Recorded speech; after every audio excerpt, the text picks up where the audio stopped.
Hai, nama saya Aulia Nova Ardana. Hai semua, perkenalkan aku Alivia dan Nafisa. Nama saya Samara Inggita Kosruzabat. Saya Mandabil Fadil Ramadan. Halo, nama saya Ensi Nama Marita. saya Magna Taurum Sabili. Fathah Aulia Rizka. Nama saya Muhammad Aldafa. Kami Dari Kelompok 6 Kelas Program Studi Agroekoteknologi 2020.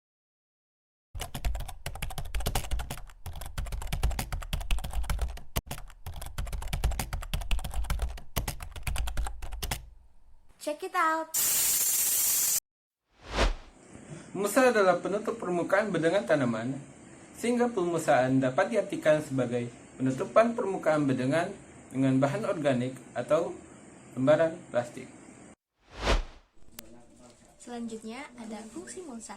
Mulsa memiliki beberapa fungsi. Yang pertama ada untuk menghemat air, kedua untuk mencegah erosi, ketiga untuk menghambat pertumbuhan gulma, menjaga keseimbangan suhu tanah dan lapisan udara di dekat tanah sehingga tanah tidak menjadi terlalu menjaga panas. sari-sari makanan dalam tanah terhadap pencucian dan penghanyutan oleh air Menjaga hujan. kondisi tanah tetap remah dan tidak cepat padat.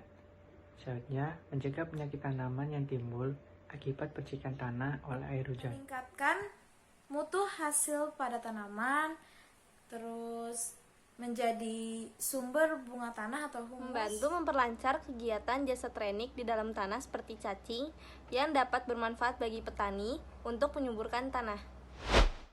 Mulsa sisa tanaman, mulsa serpian kayu, dan mulsa potongan rumput. Mulsa sisa tanaman. Mulsa ini terdiri dari bahan organik sisa tanaman seperti jerami, padi, batang jagung, pangkasan dari tanaman pagar atau daun-daun dan ranting tanaman.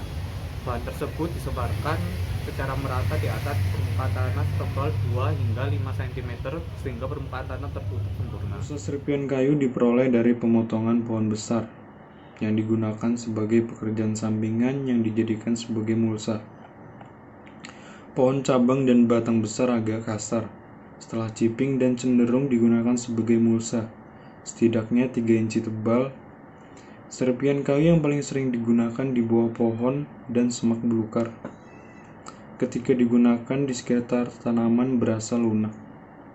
Zona unmulch yang tersisa di sekitar tanaman untuk mencegah batang busuk atau penyakit lain yang mungkin muncul. Sering digunakan untuk jalur mulsa, karena dapat segera diproduksi dengan sedikit tambahan biaya di luar biaya normal pemeliharaan Mulsa pohon. potongan rumput. Mulsa ini merupakan hasil dari potongan rumput yang nantinya akan dikumpulkan sebagai penutup lahan tanaman budidaya. Potongan rumput ini masih padat sehingga perlu dicampur dengan daun pohon atau kompos kasar untuk memberikan aerasi dan untuk memfasilitasi dekomposisi tanpa pembusukan bau. Potongan rumput sering dikeringkan secara menyeluruh sebelum aplikasinya untuk mengurangi proses dekomposisi yang cepat dan panas yang berlebihan. Penggunaan rumput segar yang membusuk sebagai mulsa akan mengikat panas yang ada pada dalam tanah. Potongan rumput hijau relatif tinggi kadar nitratnya, dan ketika digunakan sebagai mulsa, banyak nitrat yang dikembalikan ke dalam tanah. Paranet atau shading net ialah jaring yang terbuat dari plastik atau nilon ataupun senar dengan intensitas kerapatan tertentu. Di antaranya ada 40%, 50%, 65%, hingga 75%. Paranet yakni semacam jaring yang pada awalnya diperuntukkan untuk mengurangi intensitas sinar cahaya matahari yang langsung ke lahan atau tanaman. Tapi terbukti tidak hanya itu saja, paranet bagi budidaya tanaman memiliki banyak sekali manfaat. Di antaranya yaitu untuk menjaga tanaman dari efek penyintaran langsung dari sinar matahari atau mengurangi cahaya matahari yang masuk ke lahan atau tanaman. Melindungi dari hujan dan terpaan air, melindungi dari serangan hama, dan menjaga kualitas tanaman hidroponik. Yang pertama bisa menaungi dan menahan sinar matahari agar tidak melukai tanaman, mengontrol sinar matahari yang sampai ke lahan atau tumbuhan, membantu menahan hujan dan terpaan angin. ventilasi udara serta temperatur, dan yang terakhir untuk melindungi tumbuhan dari serangan hama pengganggu.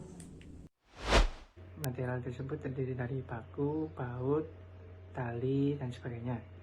Bahan-bahan tersebut digunakan untuk mengikat atau memberi kekuatan dari kerangka bangunan agar bangunan tersebut lebih kokoh. Yang pertama, memperhatikan topografi lahan sehingga area yang tertutup dapat merata. Lalu selanjutnya, perhatikan kisaran suhu dari tanah dan daun agar tetap Pastikan terjaga. kelembapan terjaga dan pastikan paranet dapat mengurangi dampak buruk atau kerusakan yang disebabkan oleh benturan fisik seperti butiran air hujan. Greenhouse adalah struktur bangunan yang terdiri dari atap dan dinding yang bermaterial transparan seperti kaca. Atap transparan ini digunakan agar tanaman mendapatkan cahaya matahari yang maksimal dan juga melindungi tanaman dari perubahan iklim di luar.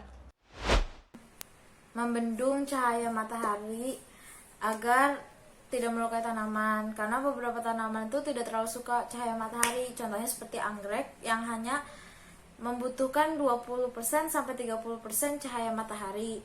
Terus kemudian membendung air hujan, karena tingkat kerapatannya bisa memecah air hujan dan menahan terpaan Ventilasi angin. udara dan suhu.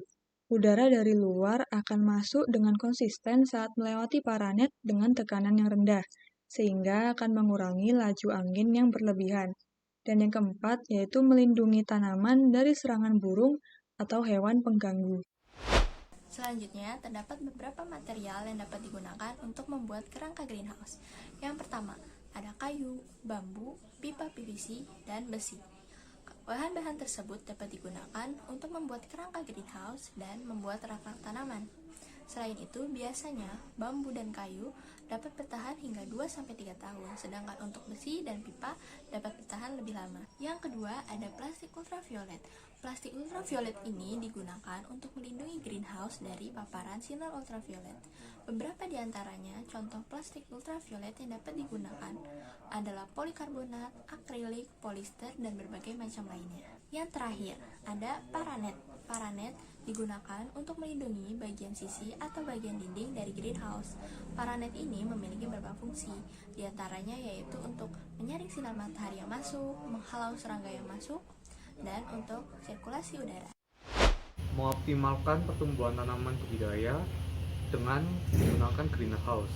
Kondisi lingkungan yang dapat terciptakan antara lain kondisi cuaca yang mendukung pertumbuhan tanaman, suhu kelembapan dan intensitas cahaya matahari dapat diatur sesuai kebutuhan, penyiraman tanaman dapat diatur berkala, kebersihan lingkungan dapat dijaga dengan baik sehingga terhindar dari penyakit tanaman, kenyamanan terhadap aktivitas produksi dan pengendalian mutu, udara yang bersih dan polutan, dan terlindung dari gangguan hama dan serangan pengganggu. Meningkatkan hasil dan kualitas produksi, meminimalisasi penggunaan pestisida.